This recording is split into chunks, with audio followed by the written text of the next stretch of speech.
As I recorded this on December the 31st, I cannot change the fact that you are going to hear some fireworks in the background. I am sorry. 2024 was a year which I could not describe as anything other than disappointing. Now, I'm not about to proclaim my life as absolutely awful. I'd like to think I have people around me who love me, and a hobby which I could lose entire days to if left unattended.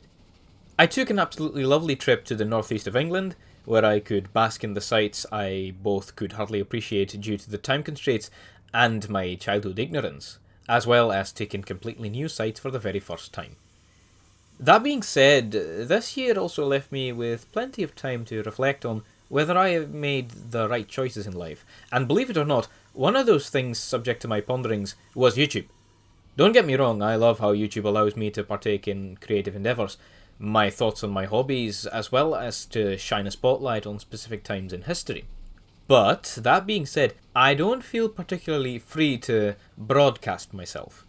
I found myself sitting behind my desk twiddling my thumbs, reluctantly working on the video I was due to upload that week, far more often than I am comfortable admitting to.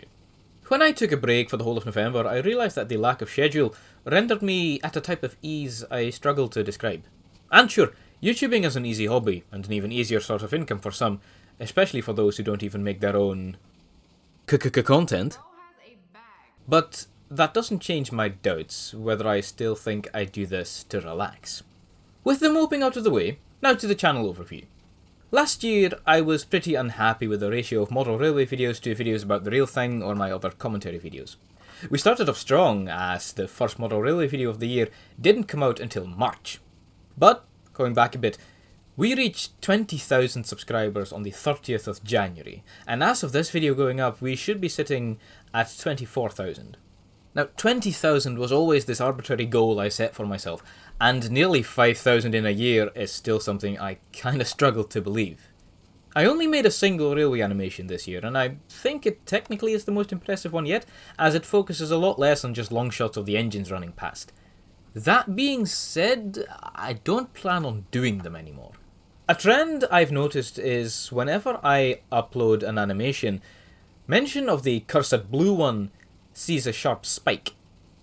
Oh, that was very difficult to say with my lisp. And usually the spelling errors, lack of punctuation, and sometimes all caps nature of the very same comments, let's be frank, hint at very young children being recommended my videos, which is not something I am really comfortable with. 2024 also marked the 3rd anniversary of Those Great Locomotives, which now has the niche of focusing a lot more on an overview of a class of train, rather than the spotlight on a specific moment in history, like I did with the Class 26 for example.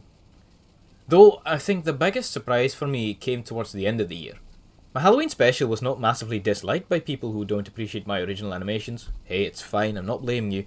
And then 2 back-to-back videos about Dutch express locomotives proved to be more popular than I could have imagined. Even the long-promised Skylanders video is doing pretty alright, if I do say so myself. Shame about the copyright claim, but maybe I'll re-upload the original video to a non-monetized second channel. Usually, here is where I say that I am not a gamer, and I shan't suddenly pivot towards video gaming content.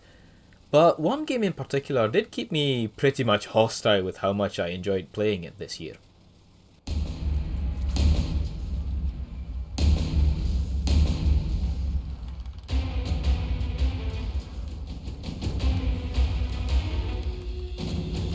Monster Hunter World was a game which I had never even considered, and in truth, had only ever heard about a grand total of once in a similar end of year video on YouTube.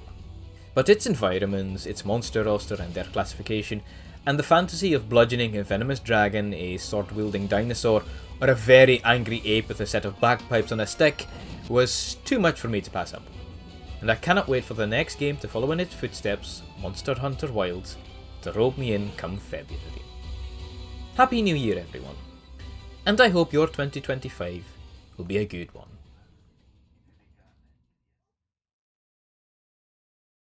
Also, Generations is better than Rise.